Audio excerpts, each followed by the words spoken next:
সেদিন রাতে না গরুটার বাচ্চা হয়েছিল, আমরা কেউ বুঝতে পারিনি। সকালবেলা উঠে দেখছি যে বাচ্চাটা হয়ে ওখানে বসে আছে। কয়েকটা দিন যাওয়ার পর দেখো আমাদের হাড়ির অবস্থা কি করছে, একদম ভাঙ্গে চুরে শেষ করে দিচ্ছে বাচ্চাটা। তাই বাবা বাঁধে রাখলো, কি আর বাঁধে রাখতে পারলো, ওই লাফালাফি শুরু হয়েছে, বাধ্য হয়ে ওকে ছাড়িয়ে দিতে হলো।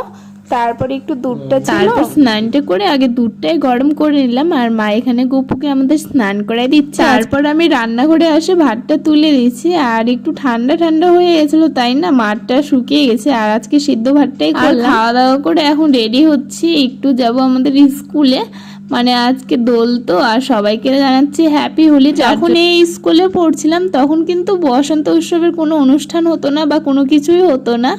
এই গতবার ধরেই হচ্ছে, এবার নিয়ে দুবার যে কোনো অনুষ্ঠান হচ্ছে। বা গতবারও আমার অসুবিধা ছিল তাই আসতে পারিনি, আর এবার তো আরো শরীরটা খারাপ, এবারও আসতে পারলাম না। বসে থাকতেও ভালো লাগছিল না, তাই রাতে